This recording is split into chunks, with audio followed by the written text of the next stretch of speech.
Salut les amis, j'espère que vous allez bien. Bienvenue sur cette nouvelle vidéo. Actuellement à l'atelier. On est rentré hier soir de la finale du championnat de France de drift.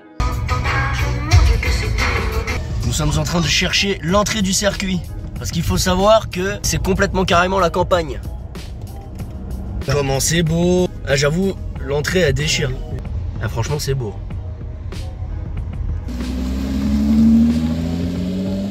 C'est bon, on est bien arrivé. Non, non, fais pas ça. C'est vrai? Pourquoi? Ça a bougé un peu. C'est vrai? Oh putain. Bah, c'était sûr. Oh. Je t'avais dit qu'il fallait.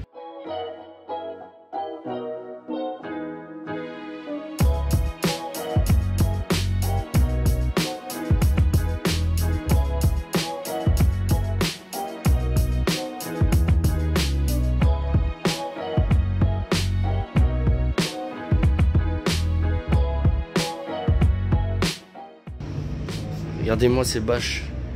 Magnifique. Et oui, pour ceux qui ne le savent pas, le 77 Sim Racing sponsor monsieur Frédéric Ouivet et Sylvain Nézondet. Comme on peut le voir, 77 Sim Racing. 77 Sim Racing.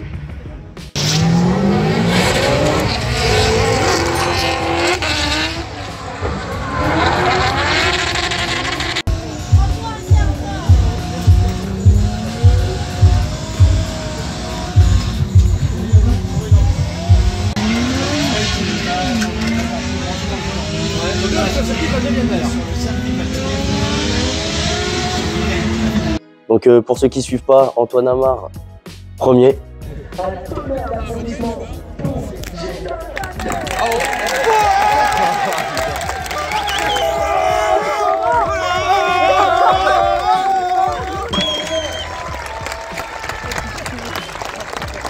Donc félicitations à lui. Il y a eu Étienne qui est passé à notre stand, c'était cool. Alpha Delta aussi, Alex, donc c'était vraiment sympa. On a bien kiffé, on s'est bien amusé sur les simus, c'était vraiment un très très bon week-end. Donc là je suis de retour à l'atelier. Donc avec Kevin, on a levé la voiture, on a commencé à enlever les ressorts à l'avant avec les disques. Ils sont juste ici, voilà. On a levé l'arrière pour checker et voir quelle installation a été faite.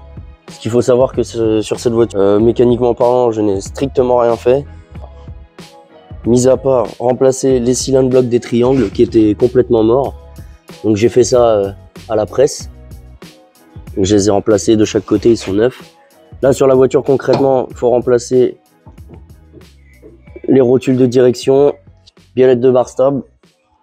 Et s'il y avait que ça à faire, il y a énormément de travail à faire dessus. Sur la voiture, la seule chose sur laquelle je me suis occupé, c'est vraiment le faisceau électrique. En fait, les feux sont fonctionnels, le ventilo, il est fonctionnel, les feux à l'arrière également.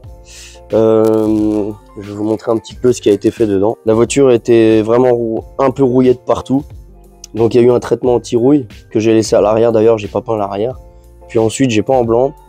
De base je ne voulais pas installer de tableau de bord, mais Romain m'a gentiment passé celui-ci. Donc pour dépanner, pour l'instant j'ai mis un tableau de bord. Hop, à l'intérieur. Du coup j'ai découpé une petite plaque que je suis venu fixer ici pour justement installer les boutons. Donc à mon avis la plaque va être changée, les boutons de place aussi. Pour l'instant c'est un peu le foutoir parce que là j'ai uniquement fait les câblages. Après je ferai un passage propre. De toute façon il y a un schéma qui est prévu d'être fait, comme ça si un jour j'ai un problème tout est référencé. Donc comme vous pouvez le voir alors j'ai tout acheté sur Amazon hein, pour ceux qui demanderaient. Boîte à fusibles, voilà, et boîte de relais, voilà. Qu'est-ce que je peux vous montrer d'autre? Dans le coffre par exemple. Donc dans le coffre, batterie, ça va être remplacé parce que j'ai acheté la voiture comme ça, je trouve ça ignoble, même ça, alors là franchement horrible. Ce que je vous expliquais, c'est que sur chaque fil j'ai mis des numéros que je vais écrire sur un schéma, comme ça je sais à quoi correspond à quoi. Donc le projet pour celle-ci c'est V8 3,5 litres. Donc le V8 3,5 litres il est encore chez moi. Il est complètement démonté. J'ai pas fait de vidéo du démontage, c'est bien dommage. Il faut simplement que j'achète une pochette de joint complète et je ferai une vidéo sur le remontage complet du moteur. Je pense que ça peut être vachement intéressant. Ensuite, celle-ci, comme vous le savez tous si vous avez regardé la vidéo précédente, ça va être M62B44, donc V8 4 litres 4. Donc là, il y a le 6 cylindres qu'on a enlevé dans la vidéo précédente. Et voici le V8 4 litres 4 qu'on va monter dans celle-ci. Cependant, avant de le monter, on va faire un check-up. On va faire une endoscopie. On va regarder l'état de la cylindrée quand même. Et qu'est-ce qu'on va faire d'autre? On va checker tous les éléments. On va pas se précipiter pour le remontage pour qu'il nous arrive une galère. La Touring, donc pour rien vous cacher, on doit faire un test de compression dessus.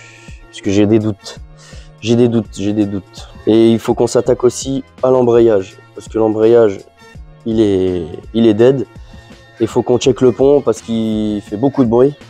Et notre dernière session à Joigny, je pense qu'on a dû le terminer. Donc, compartiment moteur de celle-ci, il y a eu un traitement. Comme pour le coffre et l'intérieur de la voiture. Ce qui permet d'isoler un peu le bruit et de traiter aussi la rouille. On va s'attaquer aux travaux dessus. Donc pour vous expliquer, avec celle-ci, j'ai un souci. Il y a un souci de taille. Ma bite!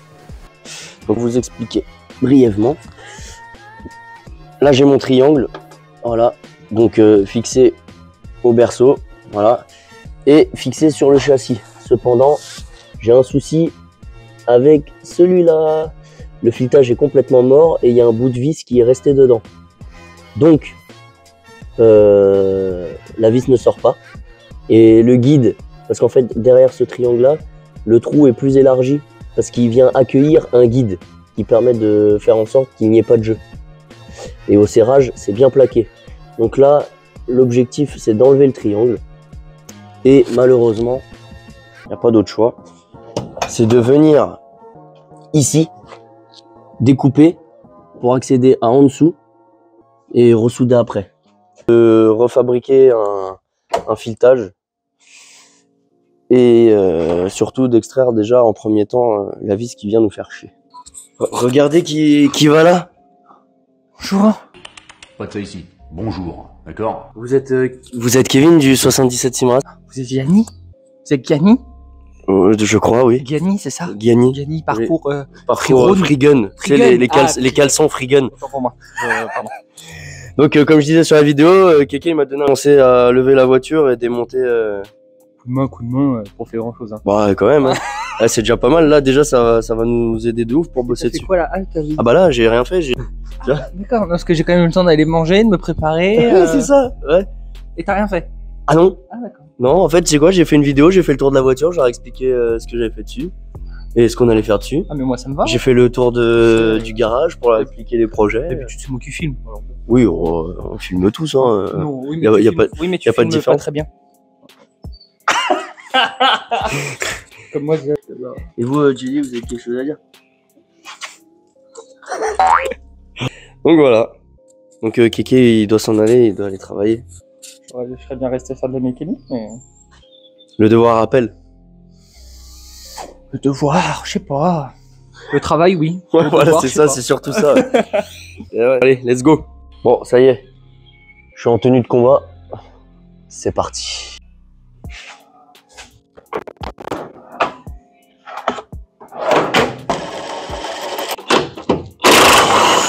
Le mec, il doit absolument faire quelque chose avant de partir, tu sais. Ouais. Tu me dis quand ça va arriver, enfin quand ça va lâcher. Je l'enlève, ça y est, il n'y a plus. Bon, aïe, voyons l'étendue des dégâts. Oh, on te voit de là-haut.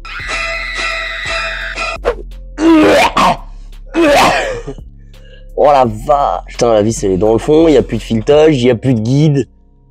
C'est... Je vois pas. C'est le bordel. Il y a un nid de guêpe. Oh, oui. Les voitures sont vraiment surprenantes. Ah. Bon, c'est rassurant quand même qu'on voit qu'on passe de ce style de voiture là à ça quand même. C'est plutôt clean, hein? T'as l'air douteux.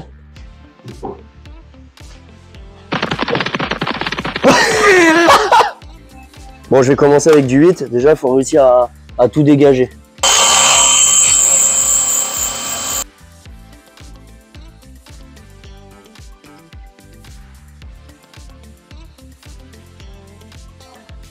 Bon allez, c'est parti, je m'apprête à découper le plancher. Juste un petit espace, histoire d'avoir une visibilité juste en dessous. Et puis bah on va voir comment ça se présume en dessous.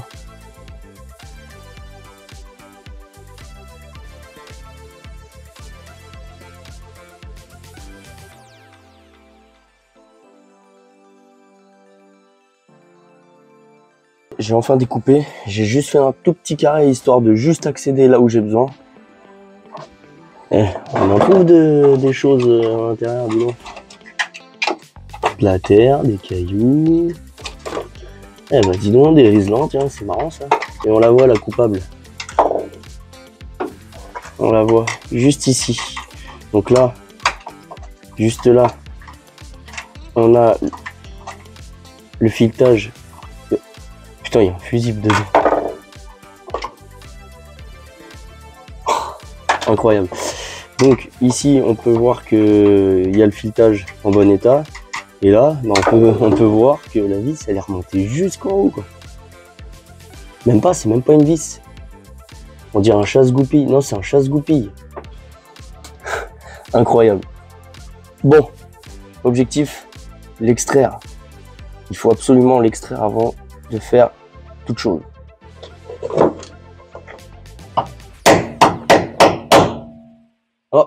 Ça n'a pas été si compliqué. Et non, c'est un morceau de lime. Maintenant, j'ai pu constater que en haut, le guide était complètement tordu. Donc ça voudrait dire qu'il est tordu en bas. De toute façon, on le voit, hein, au niveau de l'alignement. Celui-là est très bon, celui-là, il vient lui faire un bisou. Du coup, j'ai réussi à le reloger. Mais ça ne me va pas. Parce qu'il n'y a plus de filetage, donc il va falloir trouver une autre solution. J'ai même réussi à le faire sortir en position identique à son collègue le voisin. Par contre, comme on peut le voir, l'épaisseur n'est plus du tout la même. Autre chose qui m'intéressait aussi, on a pu constater en ramenant la voiture en fait que j'avais à l'intérieur de celle-ci. Donc on le voit juste en dessous du siège Sparco, il est complet. Hein. Donc on ne s'est pas posé la question en se disant bon il y a un arbre de transmission dessus. On a vu à l'arrière quand on l'a mis sur le plateau qu'il y avait un pont. Mais en fait non. Il y a un arbre qui tient avec un très très beau fil rouge. Incroyable. Bon, je vais aller l'enlever de ce pas. Évidemment je suis tout seul donc pour enlever l'arbre de transmission qui tourne sans une boîte de vitesse, c'est fort pratique. Du coup, on va verrouiller celui-là.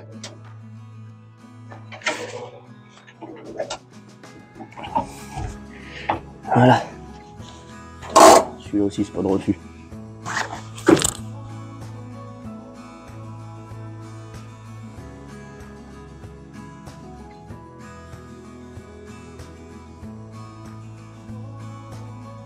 Et voilà, il est enfin sorti.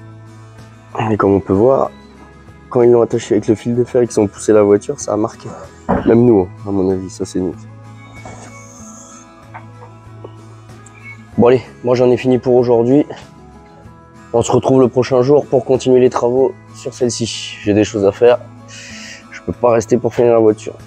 Allez, la suite après.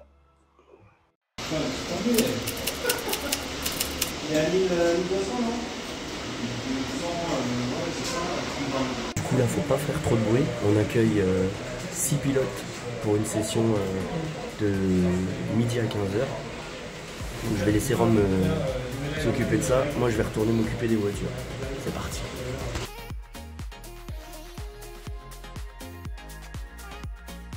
Bon, les amis, donc de retour dans l'atelier, donc deuxième jour sur la voiture. Là je vais m'attaquer aux suspensions arrière. Je vais tout enlever. Donc je vais mettre des combinés filetés. Parce que je vais pas garder ces trucs là. J'aurais bien dégagé un petit peu les éléments qui servent à rien, du genre ça, porte-batterie. Il aurait fallu aussi que je m'occupe de la crash bar parce que la crash bar elle a bougé. Voilà, comme on peut le voir, elle est comme ça. Et quoi d'autre? Faut aussi que je m'occupe du filetage qui est abîmé. Je l'ai déjà redressé, j'ai refait sortir le guide. Maintenant, il faut que je vois comment refaire un filetage ou alors carrément remplacer la petite pièce qui sert de guide et de filetage à la fois et en fabriquer un moi.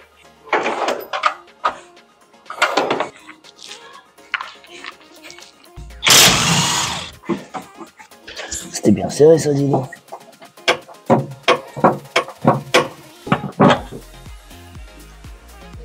Une explication sans dire de mots, ça te va ou pas?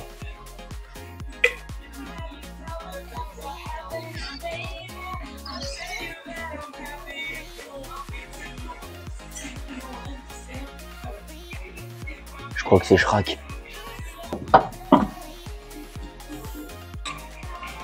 Bon, je vais retirer les rotules de direction aussi parce que sinon... Wow. Là, les soufflets de crémaillère, ils ont l'air en bon état, ils sont pas déchirés. Bon, c'est déjà un bon point. Du coup, je vais me repencher sur le problème du guide et du filetage. Vous imaginez même pas comment je suis heureux. C'était vraiment le problème principal de la voiture qui m'inquiétait vraiment énormément. J'étais en train de me dire, oh là, mais comment je vais faire pour solutionner ce problème? J'ai du noir sur le pif. C'est mieux. Comment solutionner ce problème?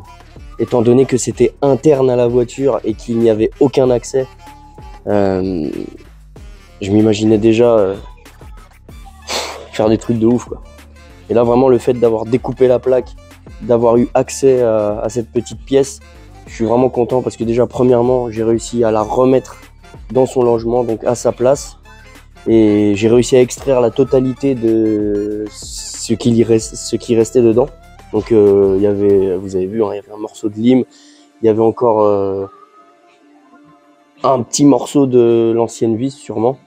Et là du coup j'ai réussi à la repositionner et j'ai même réussi à refaire exactement le même filetage parce que heureusement que l'ancienne vis qui était très certainement coincée encore dedans a gardé intact l'ancien filetage forcément. Donc j'ai pu retarauder par-dessus de la même taille pour refaire le filetage à propre. Et du coup, je vais vous montrer, je suis carrément sur la fin. Donc j'ai réussi à refaire le filetage à l'identique d'origine. Donc ensuite, ma mission, ça va être, on voit rien, ça va être de nettoyer, mettre un coup d'aspirateur dedans, faire un bon nettoyage. Et je vais solidifier tout ça en faisant une belle soudure. Parce que en fait, moi c'est la première fois que j'ouvre ici hein. Et quand j'ai demandé sur les réseaux etc, j'ai vraiment eu aucune information, personne n'avait encore fait ça. Donc en fait c'est double paroi, donc en fait c'est pas juste le châssis et directement la goupille dedans, c'est en fait il y a le châssis et par dessus encore il y a encore une double couche. C'est pas seulement ça et directement la pièce, non, c'est vraiment une couche et la deuxième couche est soudée avec les deux guides. Donc là, cette partie-là, elle n'est pas soudée avec la pièce, mais par contre, derrière, il y a une autre plaque qui, elle, maintient les deux et elles sont soudées entre elles. Forcément, ça a un tout petit peu bougé, donc je vais pas prendre de risque, je vais assurer le coup. Je vais ressouder tout ça pour bien solidifier et pour plus avoir de problème parce que moi, je veux plus ouvrir. Yes, yes, yes. C'est réparé les amis, c'est réparé. Wouh. Le plus gros problème de la voiture, il est enfin réparé. Yes. Bon là du coup, petite pause méca. On a les Stunt Guys qui sont arrivés, donc les cascadeurs que beaucoup connaissent. Ont fait les spectacles à Disney et ils ont joué dans beaucoup de films. Donc là je vais aller drifter avec eux un petit peu, et en moi aussi.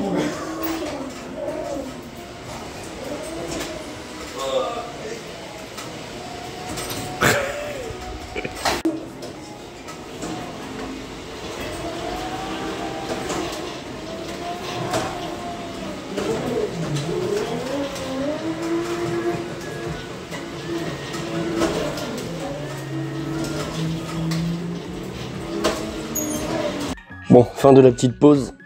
Okay. La soudure. Ça pour moi, c'était le truc le plus complexe de la voiture. Du coup, comme je disais, par grande chance, j'ai réussi à dégager tout ce qu'il y avait à l'intérieur. J'ai réussi à remettre pile poil bien le guide à son emplacement d'origine. J'ai checké avec le triangle, ça tombe pile poil en face, ça sert au maximum, c'est nickel. J'ai retaraudé et par chance, grâce à l'ancien filetage qui était encore présent de l'ancienne vis, en fait, il restait la vis à l'intérieur, mais pas la vis complète. En fait, il restait vraiment que le contour, donc le filetage. Tout le filetage était autour, donc j'ai pu retirer l'ancien filetage, ce qui a fait que ça a protégé le filetage d'origine. J'ai remis un coup de tarot et j'ai réussi à récupérer tout ça. Donc là, pour le coup, je vais souder à l'intérieur proprement pour pouvoir rigidifier tout ça pour plus que ça bouge. Parce que c'est un peu bougé en replaçant le guide à sa place. Et je vais ressouder la plaque.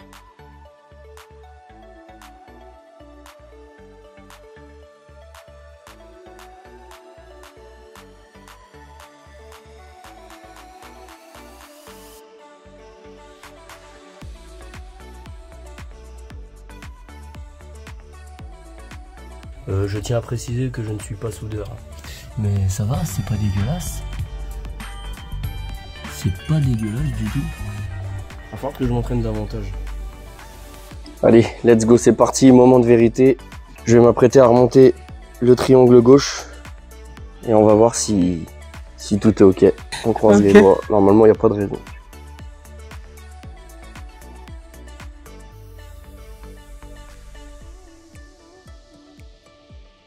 Et c'est pas beau ça? Impeccable. Moi je dis que ça c'est une bonne chose de fait sur la voiture. C'était vraiment la chose à faire qui m'inquiétait le plus. Et là franchement je suis vraiment soulagé. J'arrive même plus à parler, je suis vraiment soulagé. Donc là je vais pouvoir me concentrer sur toute la partie châssis et le moteur. Donc bien évidemment je vais vous faire une vidéo YouTube sur le remontage du V8. Malheureusement j'ai pas fait de vidéo démontage, c'est dommage, mais bon ça va être intéressant de vous montrer comment je vais remonter le V8. J'attends les joints, pompe à eau, Calorstat, tout ce qu'il faut pour le remettre on va dire à neuf. Quoi d'autre? Idem la partie châssis, je vais vous filmer l'avancement. Je vais déposer le pont prochainement parce que j'en ai un plus balèze chez moi. Et comme ça va me permettre de contrôler celui-là. Ça nous fera toujours un pont de secours au cas où si on casse pendant un entraînement. Sinon à part ça, c'est bien dommage, je vous ai pas fait de vidéo sur la partie électrique. En fait, ce qu'il faut savoir, la voiture, quand je l'ai achetée, le faisceau électrique, il était complètement pourri. Tous les câbles étaient cuits, durs, etc. Donc je me suis pas pris la tête, j'ai tout enlevé et j'ai refait le faisceau moi-même. Et c'est vraiment dommage que je vous ai pas fait de vidéo. Mais à l'occasion, dans une vidéo, je vous ferai un petit passage du faisceau électrique pour vous expliquer comment j'ai câblé, pourquoi comme ça. Bon, pour l'instant, ce sont des petites vidéos qui sont pas forcément intéressantes, mais ça vous permet de voir l'avancement des voitures. On l'a vraiment eu sans rien, dépouillé, rien du tout. Et moi, je trouve ça beau, l'évolution. Et je pense que c'est vraiment une évolution qui va être intéressante sur cette voiture parce qu'on va vraiment faire tout de A à Z. Donc le faisceau électrique, le châssis, le moteur.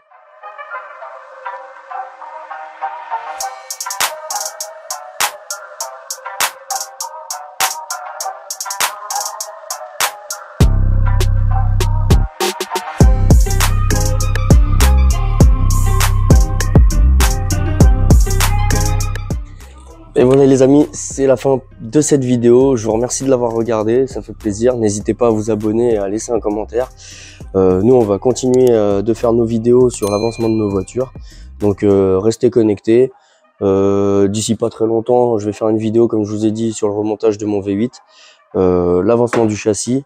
Je pense que la prochaine vidéo qui va sortir, ça va être pour la couper. On va remonter le V8 dedans. On va vous montrer aussi les travaux qu'on doit réaliser dessus parce qu'on a pas mal de petites choses à faire dessus. Et au passage, on va remonter direct le V8 dedans.